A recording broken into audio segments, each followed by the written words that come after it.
संस्कृत सरोवर में आप सबका स्वागत है। आज मैं कक्षा 10वीं की शेमुषी भाग द्वितीय के तृतीय अध्याय व्यायाम सर्वथा पथ्य यानी व्यायाम सदैव स्वास्थ्यकर है को प्रस्तुत करने जा रही हूँ।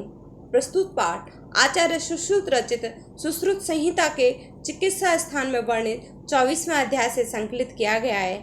इस पाठ में आचार्य सुश्रुत ने व्यायाम का निरूपण करते हुए उसके लाभ बताए हैं। पाठ व्यायाम सर्वथा पथ्य के अनुसार व्यायाम न केवल शारीरिक सुगठन, कांति, स्फूर्ति, सहिष्णुता, निरोगिता आदि के लिए लाभदायक होता है, अपितु मानसिक स्वास्थ्य के लिए भी परम आवश्यक है।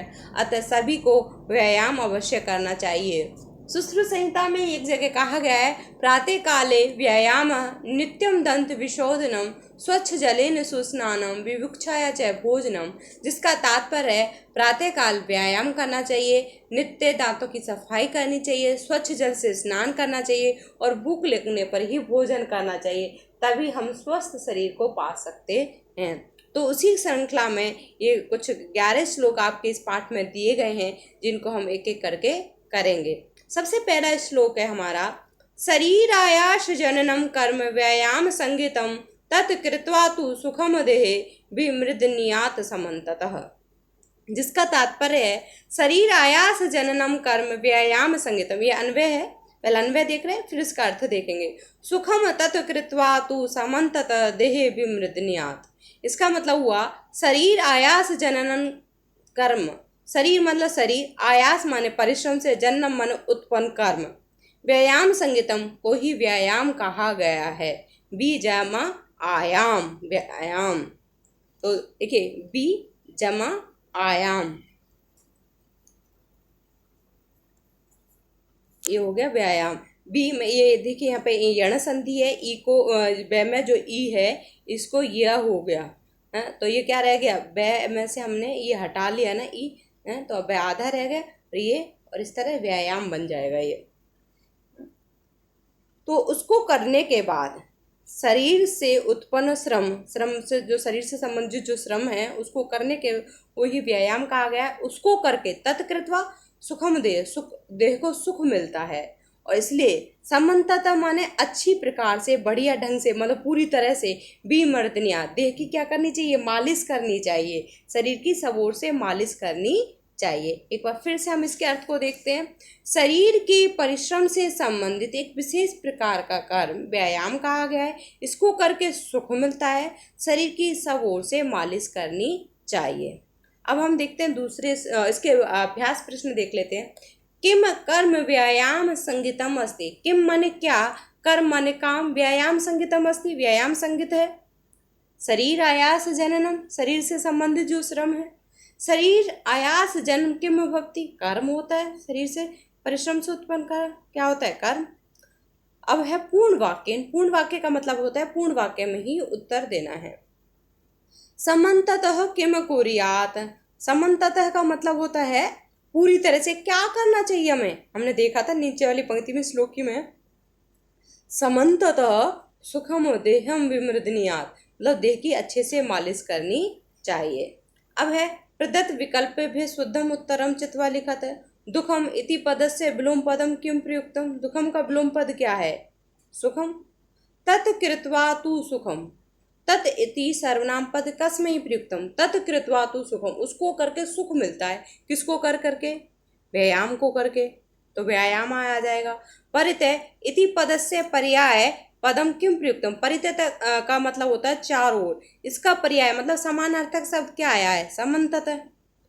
फिर है मर्दनम कुर्यात इति अर्थे अत्र किम क्रिया पदम प्रयुक्तम, तो यहाँ पे मर्दनम कुर्यात का से संबंधित क्रियापद क्या आया है, विमर्दनियात।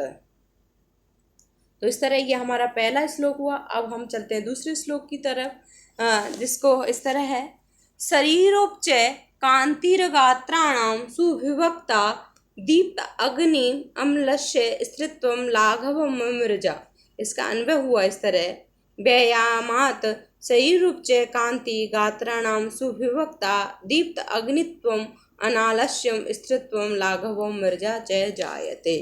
इसका मतलब हुआ कि शरीर उपचय, शरीर मतलब शरीर की वृद्धि, उपचय माने वृद्धि, कांतिर, एक बार हम अर्थ देख लेते हैं शब्द को। गात्रम माने होता है शरीर, कांति माने चमक, सुविभक्ता मतलब अच्छे से बटा, गठीलापन, यहाँ पे ये बटा हुआ कहेंगे, विभक्त माने बटा हुआ होता है। तो शरीर कैसे बटा हुआ, मतलब उसमें गठीलापन हो, उसमें अंदर ऐसा ना हो कि कहीं से ज़्यादा फैला हुआ है, कहीं से बिल्कुल भी दुबले पतले हो, यानी मांस का जो है अच्छे से विभाजन हुआ है, अच्छे से विभक्त हुआ है। दीप्त अग्नि यानी जो पाचन शक्ति है, दीप्त माने तेज हो जाना, अग्नि माने अग्नि का, कौन सी अग्नि, यहाँ पे हमारी जो जठराग्नि है, जो पाचन शक्ति है, उस अग्नि का। और अनालस्य माने आलस्य का ना होना, स्थिरत्व माने स्थिरता, लाघवम माने लघुता, मृजा का मतलब होता है यहाँ पे स्वच्छ करना, मृजा का अर्थ है स्वच्छ करना, यहाँ पे मैं मृजा का अर्थ लिख देती हूँ, स्वच्छ करना, इस तरह। तो यहाँ पे अब इसका अर्थ हुआ कि शरीर की वृद्धि, चमक, शरीर का गठीलापन, जठराग्नि का तेज होना, दीप्त अग्नि, फिर आलस्य ना आना, अनालस्य माने आलस्य का ना आना, स्थिरत्व स्थिरता, लाघवम लाघव और स्वच्छता, किससे आते हैं, मृजा माने स्वच्छ रहना, किससे आती है, व्यायाम से आती है। यानी जब हमारा शरीर स्वस्थ रहता है तो हम हर चीज़ को अच्छे से कर पाते हैं, हमारे शरीर में वृद्धि होती है, चमक भी आती है शरीर में, शरीर का जो सौंदर्य है, गठीलापन है, वो बना रहता है, जठराग्नि तेज हो जाती है, यानी हमारे भोजन की जो पाचन क्षमता है वो बढ़ जाती है। और क्या होता है, आलस्य नहीं आता है, हमारे कार्य करने में स्थिरता आती है, स्थिरत्वम आता है, लाघवम माने लघुता आती है, माने हल्कापन आ जाता है हमारे शरीर में, बहुत हल्का फील होता है हमें, बहुत मतलब शरीर भारीपन नहीं महसूस होता उसमें। मृजा माने स्वच्छता भी आती है, शरीर साफ सुथरा, क्योंकि जब हम मेहनत करते हैं तो पसीना आता है, पसीना आता है तो जो शरीर की गंदगी है वो बाहर निकल जाती है। तो इस तरह हमारे इस पाठ का अर्थ हुआ। एक बार फिर से देख लेते हैं हम इसके अर्थ को। शरीर उपचय यानी शरीर की वृद्धि, कांति माने चमक आती है उसमें, गात्राणाम सुविभक्ता यानी शरीर का गठीलापन आता है, दीप्ताग्नि तो यानी जो शरीर जठराग्नि का तेज हो जाना यानी हमारी पाचन शक्ति का बढ़ जाना, अनालस्यम आलस्य का ना आना, स्त्रीत्वम लाघवम लाघव और स्वच्छता सब व्यायाम करने से आती है। अब हम देखते हैं एक पदेन प्रश्न इसके। व्यायाम केसाम सुविभक्ता आयाति, व्यायामेन केसाम माने किसकी, सुविभक्तता आयाति आती है। तो यहाँ पे इसका अर्थ हो, प्रश्न का उत्तर होगा हमारा, व्यायाम से किस में सुविभक्तता आती है, गात्र, गात्र मतलब जो शरीर में उसी में आती है। का कांतिवर्धक भवति, क्या कांतिवर्धक होता है, शरीर उपचय, शरीर की वृद्धि ही कांति वर्धक होती है। और हमारा अगला प्रश्न है पूर्ण वाक्य ने, व्यायामेन किम किम आयाति, व्यायाम से क्या क्या आयाता है, व्यायामेन गात्राणाम सुविभक्ता, दीप्त अग्नित्वम, अनालस्यम, स्त्रीत्वम, लाघवम, मृजा च आयाति। अब है हमारा प्रदत्त विकल्पेभ्य शुद्धम उत्तरम चित्वा लिखत है। वहीनत्वम इति पदस्य पर्याय, वहीन कैसे कहते हैं, अग्नि को, तो इसका पर्यायवाची क्या है, अग्नित्वम। सुगठनता इति पदस्य पर्याय, सुविभक्ता। स्वच्छता इत्यर्थे अत्र किम पदम प्रयुक्तम, मृजा शब्द आया है यहाँ पे। दीप्त अग्नित्व अन्य पदो विशेषण पदम किम, दीप्त विशेषण है, अग्नित्वम विशेष्य है। तो ये दो शब्द हैं, एक पहला वाला विशेषण है, दीप्त शब्द विशेषण है, और अग्नित्वम क्या है, विशेष्य है, अग्नित्वम विशेष्य है। आप इसी तरह उत्तर लिखेंगे, एक पहले विशेषण भी लिखोगे और विशेष्य भी। और इस तरह यदि आपको विकल्पात्मक प्रश्न आ रहे हैं तो कोई दिक्कत है ही नहीं, लेकिन यदि आपको एक पदेन में यदि आता है, उसमें जैसे आता है निर्देशानुसार वाले में, तो वहाँ पे आप इसी तरह करोगे। अब हम चलते हैं तीसरे श्लोक की ओर। श्रम कलम पिपाशोष्ण शीतादीनां सहसूणता आरोग्यम चापि परम व्यामायादुपजायते। श्रम यहाँ पे क्लम माने होता है थकान, क्लम माने थकान, और पिपाशा माने प्यास होती है, उष्ण माने गर्मी होती है, शीत आदि नाम, शीत माने सर्दी आदि, और सहिष्णुता सहने की क्षमता, आरोग्यम रोग का ना होना, चय जमा अपि चापी माने और भी, परम माने श्रेष्ठ, व्यायामाद उपजायते, व्यायाम से उत्पन्न होता है, उपजायते माने उत्पन्न होता है। तो यहाँ पे एक बार इसका अन्वय इस तरह मैंने यहाँ पे लिखा हुआ है, क्रम संख्या के हिसाब से ही आएगा। तो जैसे हमारा पहले नंबर पे आएगा व्यायामाद उपजायते, व्यायाम से उत्पन्न, व्यायामाद मैंने व्यायाम से उत्पन्न, श्रम, श्रम माने थकान, क्लम, क्लम श्रम माने मेहनत हो गई, क्लम माने थकान, पिपासा माने प्यास, उष्ण माने जो गर्मी है आदि, शीत सर्दी आदि को, सर्दी गर्मी आदि को सहने की सहिष्णुता आ जाती है। मतलब जब हम कसरत करते हैं तो उससे हमें क्या होता है, सर्दी गर्मी थकान प्यास सबको सहन करने की क्षमता आ जाती है। आरोग्यम और निरोगिता यानी स्वस्थ शरीर, चापी परम सब श्रेष्ठ, व्यायामाद उपजायते, सब कुछ किससे उत्पन्न होता है, व्यायाम से ही मिलता है।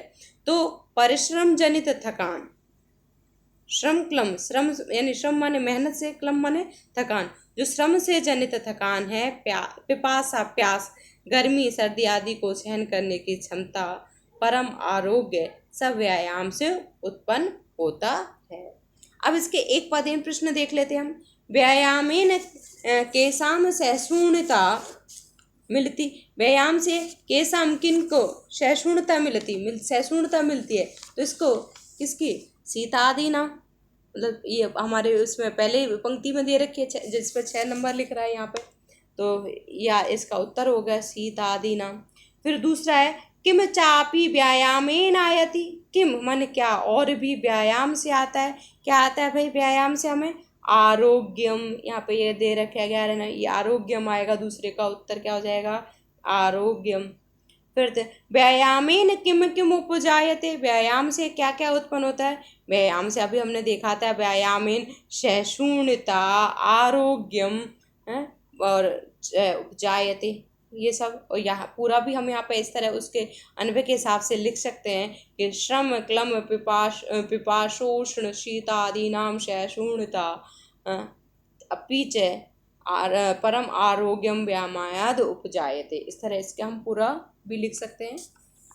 पूर्ण वाक्य है तो पूर्ण वाक्य में ही चलेगा। शीत इति पद से ब्लूम पद अत्र किम प्रयुक्तम, शीत माने क्या होता है, सर्दी, उसका क्या आ जाएगा, ब्लूम से उल्टा उष्ण हो जाएगा। महत इति पद से पर्याय, महत का पर्याय क्या है, परम। एकम तल प्रत्यांत चुनत, तल प्रत्यय जिसमें लगा हुआ है वो हमें चुनना है, तो इसका क्या हो जाएगा, सहिष्णुता, क्या है इसका उत्तर, सहिष्णुता। उपजायते इति क्रियापदस्य कृतिपदम क्यों प्रयुक्त, उपजायते क्या उत्पन्न होता है, तो इसका क्या हो जाएगा, आरोग्यम उपजायते। तो यहाँ पे इस क्रिया का कर्ता कौन है, उपजायते का आरोग्यम। अब हम चलते हैं अपने चतुर्थ श्लोक की ओर। चैस्ति सदृश्यम तेन किंचित स्थौल्यपकर्षणम न च व्यायामिन मर्त मर्दयन्ते अर्यो बलात्। तो इसका क्या होगा, देखते एक बार। सबसे पहले नंबर पे तीन सदृश्यम च अपकर्षणम किंचित स्थौल्य अपकर्षणम, यहाँ पे दे रखा है स्थौल्य जमा अपकर्षणम, इस तरह हो जाएगा इसका। फिर मर्त्य अर्यो व्यायामिन मर्त्य अर्यो, फिर यहाँ पे च बलात्, च बलात् न, इस तरह।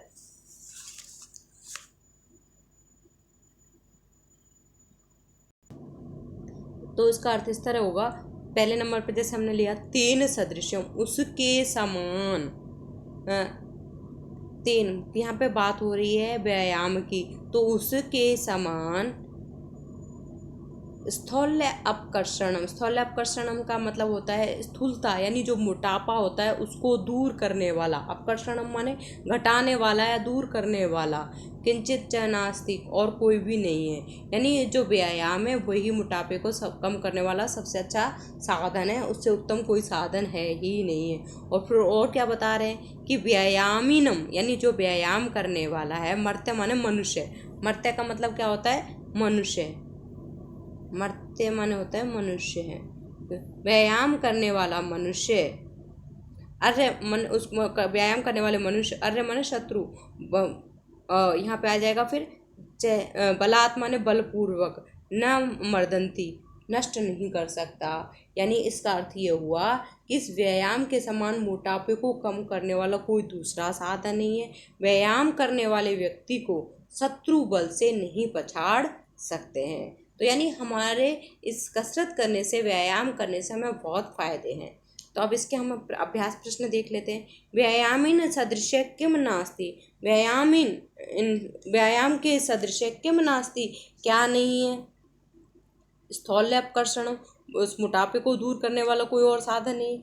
के अर्धयंती, के माने कौन, अर्धयंती दमन वो करते हैं। तो यहाँ पे क्या आएगा इसका अर्य, कौन उसका दमन नहीं कर पाते, शत्रु। अर्य किम कुर्वन्ति, शत्रु क्या करते हैं, शत्रु क्या करते हैं, व्यायामी न अर्धयंती, शत्रु व्यायामी जो व्यायाम करने वाला उसको दमन नहीं कर पाते। फिर कह रहे हैं प्रदत्त विकल्प भी शुद्धम उत्तरम चित्वा लिखत है। स्थूलता इति पदस्य पर्याय, स्थूलता का क्या हो गया, पर्याय मतलब समानार्थक स्थौल्य। उत्कर्षणम इति पदस्य विलोम पद अपकर्षणम। मित्राणि इति अर्थे अत्र किम पदम प्रयुक्तम, अर्य। मित्राणि माने मित्र होते, अर्य माने शत्रु। न चास्ति सदृश्यम तेन, तेन इति सर्वनाम पद कस्मै प्रयुक्त है। तेन शब्द किसके लिए आया है, व्यायाम के लिए आया है। उसके समान कोई और मोटापे को दूर करने वाला नहीं है। अब हम करते हैं 5वें श्लोक को। न चेनम सहसा क्रम में जरा समधि अहरोति स्थिर भक्ति मासम च व्यायामी अभिरतस्य च। क्या कह रहा है ये, इसका अर्थ देखते हैं। चेनम का मतलब होता है च जमा एनम, यहाँ पे वृद्धि संधि हो रही है। एनम माने इसको, च माने और, जरा माने बुढ़ापे को, सहसा माने अचानक ही, अक्रम है मतलब क्रम से, न माने नहीं, समाधि आरोती यानी जो मोटापा है वो जल्दी से, बुढ़ापा जो है वो जल्दी से सवार नहीं होता है। अधीर होती माने चढ़ता है या आ जाता है। और फिर क्या, व्यायाम अविरतस्य, अविरतस्य का मतलब होता है उसमें लगे रहने वाला, तल्लीन रहने वाला। मासम मास स्थिर भक्ति, जो व्यायाम में लगा रहता है उसका जो मास है वो स्थिर रहता है, बढ़ता नहीं है। इसका अर्थ इस तरह फिर से देख लेते हैं एक बार। बुढ़ापा भी इस व्यायामशाली व्यक्ति पर अचानक आक्रमण करके सवार नहीं होता है। तल्लीनता से व्यायाम करने वाले का मांस भी स्थिर हो जाता है। एक बार फिर से देख लेते हैं कि मतलब देखिए एनम जय, और इसको जरा माने बुढ़ापा जो है वो व्यायामशाली यानी जो व्यायाम करने वाला है उस व्यक्ति पे क्या है, सम अधि अभिरोती, सहसा माने अचानक, आक्रमण माने आक्रमण करके, सम अधिरोती मतलब नहीं चढ़ जाता, आक्रमण करके मतलब अचानक आक्रमण कर और चढ़ गया, एकदम से मोटापा आ गया, ऐसा नहीं होता है। और क्या होता है, व्यायाम अविरत से, व्यायाम में लगे रहने वाले का जो मांस है स्थिर भवती, स्थिर रहता है, वो जल्दी बढ़ गया घट गया ऐसा नहीं होता, बहुत दुबला पतला हो गया एकदम से मोटा हो, स्थिर रहता है। तो इसलिए हमें अपने व्यायाम को करते रहना चाहिए। अब इसके हम अभ्यास प्रश्न देख लेते हैं। का एनाम न सम अधीर होती, कौन मतलब अचानक से नहीं चढ़ता है, बुढ़ापा। जरा क स्थिर भवती, कौन स्थिर होता है, यहाँ पे हमने देखा था ना, मासम स्थिर भवती, मास स्थिर रहता है, बढ़ता नहीं है जल्दी से। व्यायाम अविरत से किम किम भवती, व्यायाम में लगे रहने वाले का क्या क्या होता है, व्यायाम अविरत से मासम स्थिर भवती, एनम च जरा सहसा आक्रमण न समाधीर होती। और व्यायाम तो स्थिर रहता ही है, मास तो स्थिर रहता ही है, और बुढ़ापा भी जल्दी से आक्रमण नहीं करता है। अब वार्धक्यम इति पद से पर्याय, वार्धक्यम माने बुढ़ापा, तो इसका समानार्थक पद पर्यायवाची क्या आया, जरा। समधि अधिरोहति इति क्रियापद से कृति पदम क्यों, इसका क्या है, हमारा कर्ता कौन, कौन नहीं चढ़ता है, जरा बुढ़ापा, तो इसका कर्ता जरा हो गया। आक्रमणम कृत्वा इति अर्थे अत्र किम पदम प्रयुक्तम, आक्रम्य। फिर है हमारा यौवनम इति पद से विलोम पद, जरा। यहाँ उत्तर दे रखे हैं, आप देख सकते हैं। अब हम चलते हैं अपने छठे श्लोक की ओर। व्यायामिन स्वयं गात्र से पदाभ्याम उद्वर्तितस्य च व्याधयो नोपसर्पन्ति वैन्ते उर्गा वयोरूप गुणहीनरपि कुर्यात सुदर्शन। तो इसका अर्थ इस तरह होगा, व्यायामिन स्वयं गात्र से, व्यायामिन मतलब जो व्यायाम करने वाला है सुन गात्र से मतलब पसीने से लथपथ शरीर वाला, मतलब इतना कसरत करता है कि पसीने पसीने हो जाता है। फिर पादाभ्याम उद्वर्तित से, और पैरों को ऊपर उठाकर व्यायाम करने वाले का, कैसे, पैरों को ऊपर उठा के कसरत करने वाले का। व्याधियों मतलब व्याधियां, बीमारियां, न उपसरपंती, न जमा उपसरपंती, पास नहीं आती हैं। कैसे, वैंते इव उर्गा, यहाँ पे हमने संधि देख रखी है। तो वैंते माने गरुड़ को कहते हैं वैंते, विनीता का पुत्र होने के कारण इनको वैंते कहा जाता है। इव माने समान, उर्गा माने सर्प। तो जैसे गरुड़ के डर से सर्प को, मतलब गरुड़ के पास जैसे सांप नहीं जा पाता, ऐसे ही जो दो पैरों को ऊपर उठाकर व्यायाम करने वाले रोग उसी तरह उसके पास नहीं आते जैसे गरुड़ के पास सांप नहीं जाता है। वयो रूप गुण ही नहीं अपी सुदर्शनम कुर्यात, वय माने उम्र, रूप माने सौंदर्य, गुण माने गुण, हीनम अपी इन सबसे हीन है, फिर भी क्या करता है व्यायाम, उनको सुदर्शनम करोति, सुंदर बना देता है। यानी व्यायाम के कारण पसीने से लथपथ शरीर वाले तथा दोनों पैर उठाकर व्यायाम करने वाले के पास रोग उसी प्रकार नहीं आते जैसे गरुड़ के पास सांप नहीं आते। व्यायाम आयु, रूप आदि गुणों से रहित व्यक्ति को भी सुंदर बना देता है। अब देखिए यहाँ पे हमने संधि व्याध्य जमा न उपसर्पंती, तो यहाँ पे गुण संधि, यहाँ पे पहले में विसर्ग है। फिर वयो रूप गुण हीनम अपि, तो वया जमा रूप गुण, यहाँ दोनों में विसर्ग संधि है क्योंकि पूर्व पद के अंत में विसर्ग आ रहा है। हीनम अपि यह संयोग मात्र है, इस तरह। अभी हम इसके अभ्यास प्रश्न देख लेते हैं। व्यायाम सालिम के न उपसर्पंती, व्यायामशाली के पास केम न उपसर्पंती क्या नहीं आती है, व्याध्य। व्यायाम कम सुदर्शनम कुर्यात, किसको सुदर्शन करता है, जो वयो रूप गुण ही नहीं अपी, यहाँ पे देखिए अंतिम जो ये पंक्ति है, वयो रूप गुण ही नहीं अपी, ये आ जाएगा इसका। उर्गा इव कस्य पार्श्व व्याध न उपसर्पंती, उर्गा इव सर्प के समान, कस्य पार्श्व व्याध न उपसर्पंती, किसके व्यायामी ने, उर्ग माने सांप के, उर्ग इव सांप के समान, कस्य पार्श्व किसके पास व्याधियां नहीं जाती हैं, व्यायामीन स्वयं गात्र से। तो इसका देखिए यहाँ पे ये दे रखा है प्रथम पंक्ति में, तो ये इसका उत्तर हो जाएगा इसका, व्यायामीन स्वयं गात्र से। यहाँ पे हमने लिखा उर्गा इव, कस्य की जगह यहाँ पे व्यायाम स्वयं गात्र से, पार्श्व व्याध है न उपसर्पंती, इस तरह ये हमारा उत्तर हो जाएगा। अब हम देखते हैं अगला प्रश्न। प्रदत्त विकल्पेभ्यः शुद्धम उत्तरम चित्वा लिखत, गरुड़ इति पदस्य पर्याय पदम किम प्रयुक्तम, वैन्ते। दोषई इति पदस्य विलोम पदम किम प्रयुक्तम, दोषई का गुणई।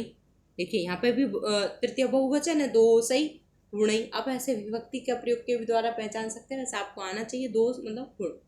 समीपम गच्छन्ति इति अर्थे अत्र किम पर्याय क्रियापदम प्रयुक्तम, समीपम गच्छन्ति, इसके लिए क्या क्रिया है, उपसर्पन्ति।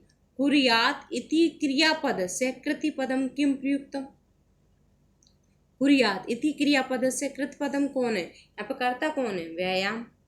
अब हम चलते हैं अपने 7वें श्लोक की ओर। व्यायाम कुर्वतो नित्यम विरुद्धम अपि भोजनम विदग्धम अविदग्धम व निर्दोषम परिपच्यते। तो क्या इसका अर्थ, इसका श्लोक का अर्थ इस तरह होगा, नित्यम माने हमेशा, प्रतिदिन, क्या करने वाले, व्यायाम करने वाले, व्यायाम कुर्वतो जो व्यायाम करता रहता है, नित्य है उसका, विरुद्धम अपि भोजनम, विरुद्ध मतलब प्रतिकूल भोजन, जो उसके स्वास्थ्य के अनुकूल नहीं है ऐसा भोजन भी, विदग्धम अविदग्धम माने पक्का और कच्चा, पका हुआ अच्छे से अथवा नहीं पका हुआ वो भी, निर्दोषम पच्यते मतलब भोजन आसानी से दोष रहित होकर के भी पच जाता है, उसमें कोई दोष नहीं आता भोजन को पचाने में। क्या कह रहे हैं कि जो नित्य व्यायाम करने वाले हैं उनका प्रतिकूल पक्का और कच्चा भोजन भी अच्छी तरह से पक जाता है। नित्य माने हमेशा, व्यायाम माने जो व्यायाम कुर्वतो करता रहता है, विरुद्धम अपि जो विरुद्ध है, मतलब उसके स्वास्थ्य के विपरीत है, ऐसा भोजनम माने भोजन, विदग्धम अविदग्धम वा यानी पक्का अथवा कच्चा, बा माने अथवा, निर्दोषम परिपच्यते आसानी से पक जाता है। अब हम इसके प्रश्नों के अभ्यास देख लेते हैं। एक पदेन, किम कुर्वत भोजनम परिपच्यते, किम कुर्वत क्या करते हुए भी भोजन पक जाता है, व्यायाम कुर्वत। विरुद्धम अपि किम, विरुद्ध क्या है, कैसा, मतलब वृद्धमपि किम भोजनम, यहाँ पे पहली पंक्ति में देखिए ये दे रखा है वृद्धमपि भोजनम, मतलब अपने स्वास्थ्य के विपरीत भोजन भी। अब है पूर्ण वाक्य, इसका पूर्ण वाक्य में उत्तर देंगे हम। व्यायाम कुर्वतस्य जनस्य के लाभः सन्ति, व्यायाम करते हुए लोग के क्या लाभ हैं। व्यायाम कुर्वत जनस्य वृद्धम विदग्धम अविदग्धम व भोजनम निर्दोषम परिपच्यते इति लाभः सन्ति। हमें पूरा श्लोक आ जाएगा, हमने जैसे अर्थ किया था, नित्यम व्यायाम कुर्वतो वृद्धम अपि भोजनम विदग्धम विदग्धम व निर्दोषम परिपच्यते, इस तरह हम इसको लिख सकते हैं। फिर हमारा अनित्यम प्रदत्त विकल्प में शुद्धम उत्तरम चित्वा लिखा था। अनित्यम इति पद से विलोम पद नित्यम हट गया, नित्यम हो गया। फिर दोषरहित इति अर्थे अत्र किम पदम प्रयुक्तम निर्दोषम, दोष रहित, दोष से रहित, इसके लिए क्या पद है निर्दोषम। विरुद्धम भोजनम अन्य पद विशेषणम किम, विरुद्धम क्या हो गया विशेषण हो गया और भोजनम विशेष्य हो गया, तो यहाँ पे विशेषण पूछा है तो हम विरुद्धम विशेषणम हो गया। परिपच्यते इति क्रियापद से कृति पदम क्यों प्रयुक्तम, परिपच्यते इस क्रिया का कर्ता कौन है भोजन। अब हम चलते हैं 8वें श्लोक की ओर।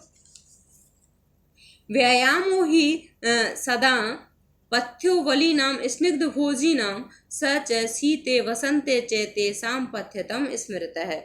इसका अर्थ क्या है, ये कह रहा है स्निग्ध भोजन नाम, स्निग्ध माने चिकना भोजन, स्निग्ध माने स्नेह से है, स्नेह का मतलब यहाँ पे चिकनाई युक्त भोजन करने वाले, वली नाम माने खाने में बलवानों के लिए जो व्यायाम ही सदा पथ्यो, मतलब उनके लिए व्यायाम सदैव स्वास्थ्यवर्धक है। जो चकना खाते हैं, तला भुना खाते हैं, उनके लिए तो व्यायाम बिल्कुल अच्छा है, स्वास्थ्यवर्धक है उसके लिए। सच है वह कौन, जो चिकना खाने वाला, शीते सर्दी में, वसंते वसंत ऋतु में, च और तेषां पथ्यतम स्मृत है, उनके लिए जो व्यायाम है परम स्वास्थ्यवर्धक बताया गया है।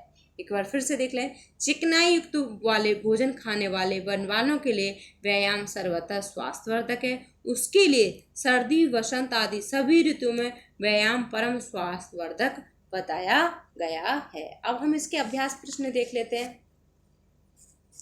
क सदा पथ्य भक्ति, क्या सदा पथ्य मतलब सेवन करने योग्य व्यायाम, उसको जैसे बताया कि सर्दी गर्मी बारिश सब में इसको कर ले। व्यायाम कीदृश अस्ति, व्यायाम कैसा होता है, व्यायाम पथ्य होता है, सेवन करने योग्य होता है। वो ये प्रश्न को बदल दिया है, सेम ही प्रश्न है। केसाम कदाच व्यायाम पथ्यतम स्मृत है, केसाम च, केसाम माने किनको, कदा माने कब, व्यायाम पथ्यतम स्मृत है, पथ्यतम माने मतलब सेवन करने योग्य माना गया है। वली नाम स्निग्ध भोजी नाम च शीते वसंते च व्यायाम पथ्यतम स्मृतम। हमने जैसे पहले भी देखा था कि स्निग्ध भोजी नाम मतलब जो चिकनाई युक्त भोजन करने वाले हैं उनके लिए शीते वसंते च, सर्दी में भी वसंत ऋतु में व्यायाम को पथ्यतम स्मृतम कहा गया है। फिर अगला प्रश्न हमारा, प्रदत्त विकल्प व शुद्धम उत्तरम चित्वा लिखा था। स्मृत है इति क्रियापद से कृतिपदम किम प्रयुक्तम, यहाँ पर कर्ता कौन है व्यायाम। विस्मृत है इति पद से विलोम पदम अत्र किम प्रयुक्तम स्मृतः। बलवताम इति पद से पर्याय पदम किम प्रयुक्तम बलिनाम। व्यायामः पथ्यतम अन्य पद विशेष्य पदम किम अस्ति। अब यहाँ पे विशेष्य पूछा है तो यहाँ पे जो व्यायाम को कैसा माना गया है पथ्यतम, किसकी विशेषता बताई जा रही है व्यायाम की, तो व्यायाम क्या हो गया विशेष्य हो गया। अब हम करते हैं अगला श्लोक हमारा, सर्वेषु ऋतुषु अह अह पुंभ आत्महितेषि भी बलस्य वर्धेन कर्तव्यो व्यायाम हन्त्यो अन्यथा। इसका अर्थ हुआ कि पुंभी माने मनुष्य को, आत्महितेषि भी अपना हित चाहने वाले मनुष्य को, सर्वेषु ऋतुषु, सर्वेषु माने सभी, ऋतुषु माने ऋतुओं में, अह माने प्रतिदिन रात मतलब रोजाना, क्या कह रहा है वो, बलस्य अर्धेन बल के आधे भाग मतलब जितनी शरीर में ताकत है उसके आधे भाग से व्यायाम मतलब करना चाहिए, कर्तव्य करना चाहिए, अन्यथा क्या होगा हंति उसकी हानि होती है, वह मरता है। यानी अपने कल्याण को चाहने वाले लोगों को सभी ऋतुओं में प्रतिदिन अपने बल के आधे भाग से यानी अपनी आधी ताकत से व्यायाम करना चाहिए, अन्यथा क्या होता है वो मरता है। तो यहाँ पे देखिए सर मैंने संधि दे रखी है, इसको आप देख सकते हैं। अब हम इसके अभ्यास प्रश्न की ओर देखते हैं। वलस्य अर्धेन का कर्तव्य, वल के आधे भाग से क्या करना चाहिए हमको? व्यायाम करना चाहिए। फिर अगला है कई व्यायाम कर्तव्य, किनके द्वारा व्यायाम करना चाहिए? फिर है पुंभी भी यानी मनुष्यों के द्वारा। अन्यथा कथम हंति, किसकी हानि होती है? यह जन्म बलस्य अर्धेन व्यायाम ना करोति तम जन्म व्यायाम हंति, उसकी हानि होती है। पुरुषै इति पदस्य पर्याय अत्र किम प्रयुक्तम? पुंभी भी, पुंभ भी आप हितैषी भी अन्य पदयो विशेषण पदम किम? पुंभ भी आत्महितैषी, आत्म अपना हित चाहने वाले, ये इसका विशेषण हो गया। और आत्महितैषी भी इसका विशेषण हो गया, और पुंभ भी यानी मनुष्य, ये इसका विशेष्य हो गया। प्रतिदिनम इति अर्थे अत्र किम पदम प्रयुक्तम? प्रतिदिनम मन अह रह। निर्बलस्य इति पदस्य विलोम पदम अत्र किम प्रयुक्तम? निर्बलस्य का बलस्य हो जाएगा। और अब हम चलते हैं अगले श्लोक की ओर, 10वें श्लोक की ओर। 10वें श्लोक का अर्थ हुआ हमारा हदि स्थान स्थितो वायुर्यदा वक्त्रम प्रपदते व्यायाम कुर्वतो जन तद बलार्धस्य लक्षणम। यानी व्यायाम करते हुए व्यक्ति के हृदय में स्थित वायु जब मुंह में पचती है।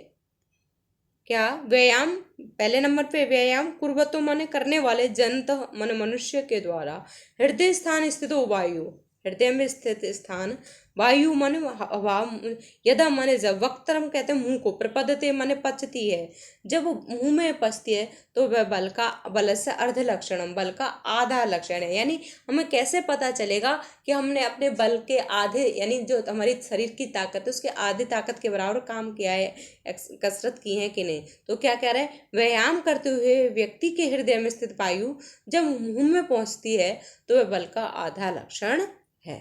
अब हम इसके अभ्यास प्रश्न देख लेते हैं। क वक्त्रम प्रपदते वायु कस्य बलार्धस्य लक्षणम? कस्य माने किसका? बल अर्धस्य लक्षणम, किसका लक्षण है? जंतु मनुष्य का।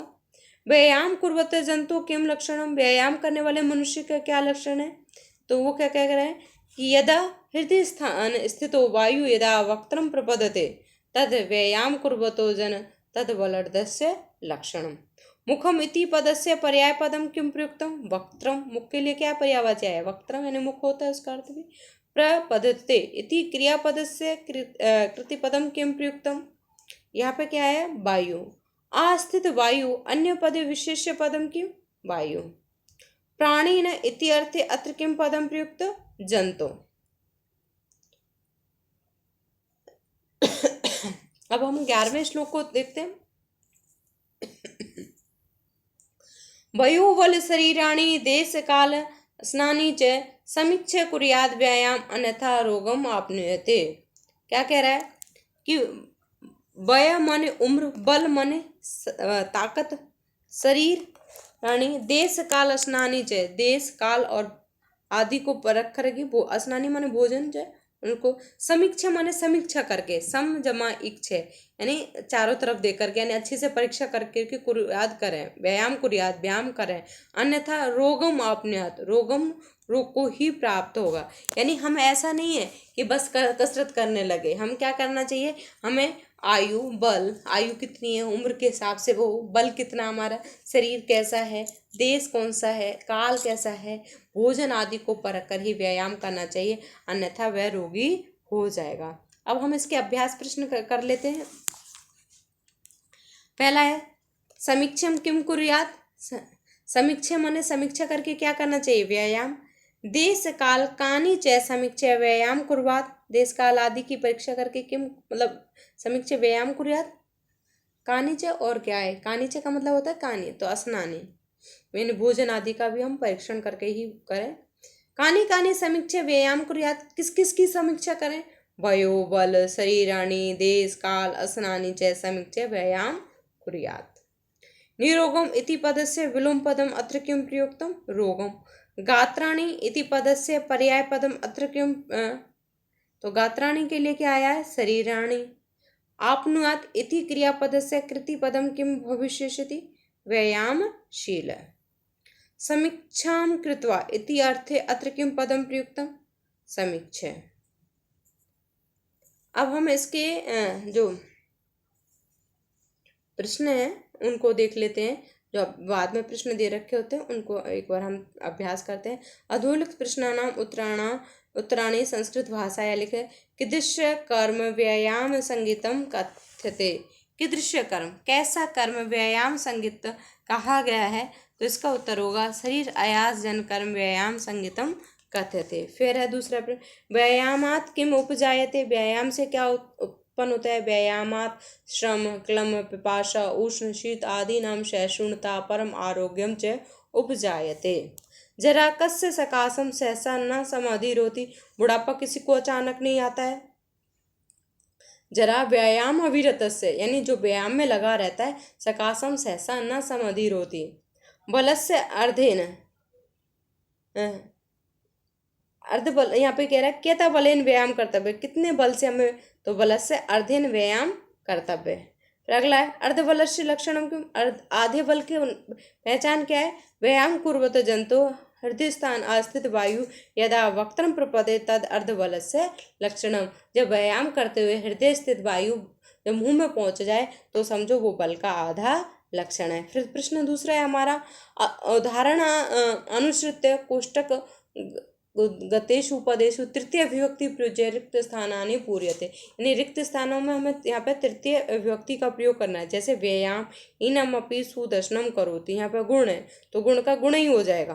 तो ऐसे ही व्यायाम कर्तव्य यहाँ पे दे रखा है बलस्य अर्ध, तो यहाँ क्या हो जाएगा?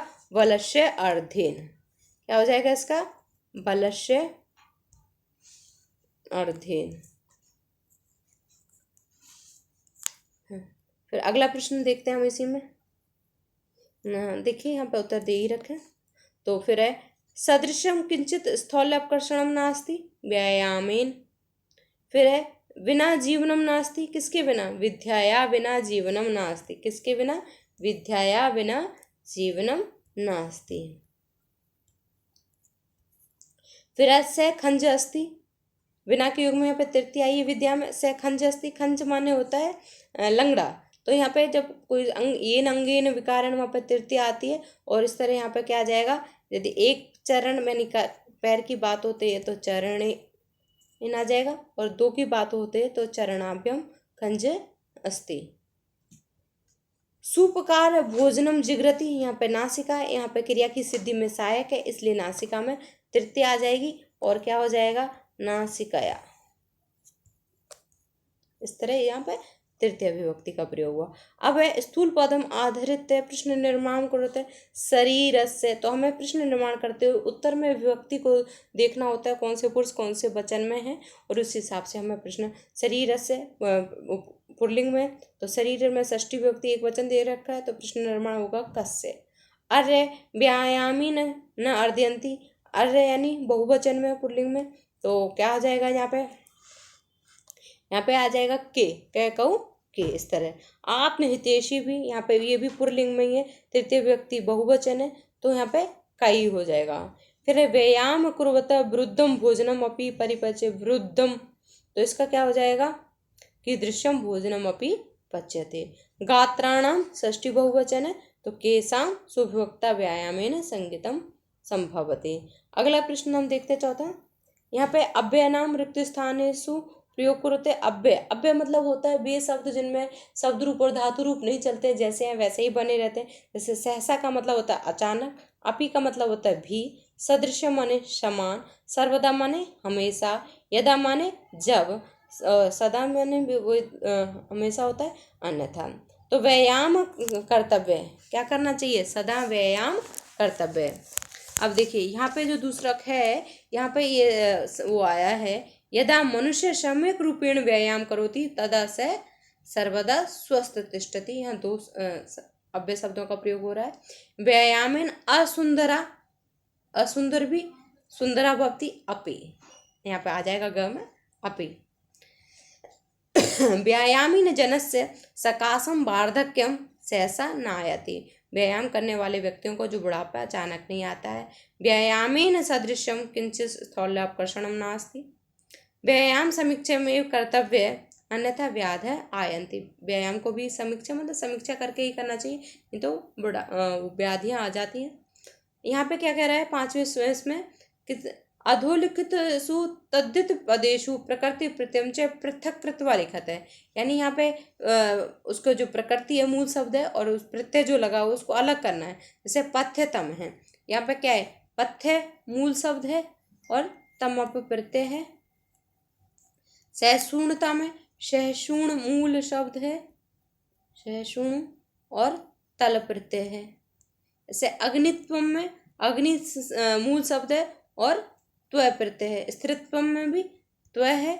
लघुत्तम में ल्युट प्रत्यय है। लघुत्तम में क्या है, ल्युट प्रत्यय, लघु शब्द है और ल्युट प्रत्यय है।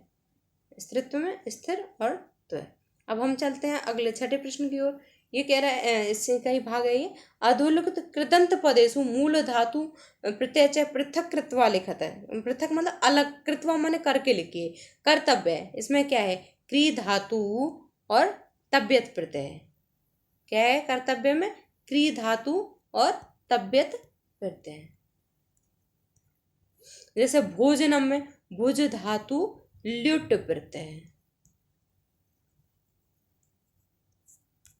फिर जैसे आ स्थित है, इसमें आ उपसर्ग है, स्था धातु है और कत प्रत्यय है। स्मृति में स्मृति धातु कत प्रत्यय है। अब मैं इनको आपने लिख लिया होगा और फिर मैं आगे देखते हैं। फिर समीक्ष है, समीक्ष में सम उपसर्ग है, इक्ष धातु है और ल्यप प्रत्यय है। यहाँ पे भी ल्यप, ये भी कत्वा प्रत्यय की तरह होता है और करके अर्थ में आता है, लेकिन इसमें सबसे बड़ी बात है उपसर्ग आ रहा होता है। जैसे यहाँ पे सम उपसर्ग, सेम उसी तरह है आक्रम में, इसमें भी आ उपसर्ग है, क्रम धातु है और ल्यप प्रत्यय है। फिर जननम में जन धातु और ल्युट प्रत्यय है। अब हम चलते हैं अगले प्रश्न की ओर। अधोलिखित पदे पे उपसर्गानन पृथक कृत्वा लिखत है। उपसर्ग को अलग करके लिखना है। जैसे हमने अभी प्रत्यय अलग करे थे, यहाँ पे उपजायते, जैसे सुदर्शनम में सु उपसर्ग है, दर्शनम धातु है। ऐसे उपजायते में उप उपसर्ग है और जायते, उप जमा जायते। अपकर्षणम में अप उपसर्ग है और कर्षणम। फिर आगे हम देखते हैं, ऐसे ही अधि रोहती, अधि उपसर्ग और रोहती। प्रपद्धते में प्र उपसर्ग पद्धते। फिर सुविभक्ता में सु उपसर्ग है विभक्ता। फिर अगला प्रश्न देखते हैं, षष्ठ श्लोक से भावम आश्रित रिक्त स्थानानि पूर्यते। भाव को मतलब समझ करके उसकी पूर्ति करनी है, भावार्थ लिखना है यहाँ पे। जैसे यहाँ पे दे रखा है, समीपे उर्गाना एव व्यायामीन जनस्य समीपम डड्डस न गच्छन्ति व्यायाम वयोरूप गुणहीनम अपि जन्म डड्डस न करोति। तो पहले में क्या आ जाएगा, जैसे बैंते से समीपे, तो हमें श्लोक हमारे सामने होगा, वहाँ तो हम आपको आसानी होगी, या फिर मंजूषा दे रखी होती है। तो यहाँ पे बैंते से समीप उर्गा न उपसर्पन्ति, जैसे गरुड़ के समीप सांप नहीं जाता है। एवं एवं व्यायामीन जनस्य समीप व्याध है न गच्छन्ति व्यायाम वयोरूप गुणहीनम अपि जनम सुदर्शनम करोति। फिर अगला है हमारा उदाहरणम अनुसृत्य वाच्य परिवर्तनम, कुछ वाच्य परिवर्तन करना है। वाच्य में क्या होता है, जैसे यहाँ पे कर्म वाच्य हो रहा है, कर्म वाच्य में क्या होता है, कर्म की प्रधानता होती है, कर्ता में तृतीया होती है और कर्म में प्रथमा होती है, क्रिया कर्म के अनुसार होती है।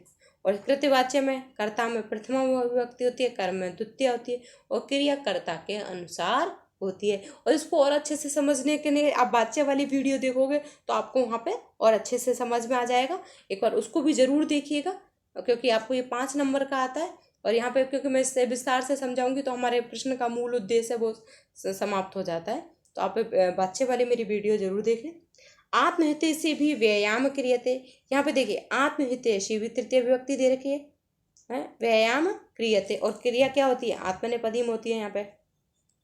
अब इसको हमें कृत्यवाच्य में बताना, तो प्रथमा में कर देंगे आत्महितेशीण व्यायाम, और क्योंकि हितेशीण बहुवचन हुआ है तो आत्म अपना हित चाहने वाले तो कुर्वन्ति। फिर ऐसे बलवता वृद्धम अपि भोजनम पच्यते, यहाँ पे क्या आ जाएगा, बलवता का बलवान वृद्धम अपि भोजनम और पचयते का पचती क्रिया हो जाएगी। फिर जनई व्यायामेन कांति लभ्यते, तो जनई का तृतीय यहाँ पे बहुवचन में दे रखा है, यहाँ हम प्रथमा बहुवचन में कर देंगे जना व्यायामेन कांतिम लभन्ते, क्रिया में द्वितीय आ गई और लभन्ते। फिर मोहनेन पाठ पठ्यते, तो मोहन पाठम पठ्यते हो जाएगा, यहाँ पे पाठम हो जाएगा। फिर लता या गीतम गीयते, तो लता गीतम गायते। अब अगला प्रश्न हमारा व्यायाम से लाभ इति विषयम अधिकृत्य पंचवाक्येषु एकम अनुच्छेदम लिखत, तो ऐसे हम कर सकते हैं व्यायाम आलस्यम नश्यति, व्यायाम से आलस्य नष्ट होता है। अनेन शरीरम पुष्टम बलवतम च भवति, इससे शरीर पुष्ट और बलवान होता है। व्यायामीन जनस्य बुद्धि तीव्रा भवति, व्यायामीन जन एकाग्रचित भवति, एकाग्रचित होता है वो। व्यायामीन जन स्वस्थ तिष्ठति, स्वस्थ होता है। तो इस तरह हमारे ये प्रश्नोत्तर का भी क्रम पूरा हुआ और हमने ये सारे श्लोकों को क्या आपको सारा समझ में आया होगा। आप पॉज करके भी वीडियो को 1-2 बार देख सकते हो, आपको अच्छे से समझ आए। आप सबके लिए धन्यवाद और प्लीज़ वीडियो को पसंद आने पर लाइक करें, शेयर करें, सब्सक्राइब करें। Thank you.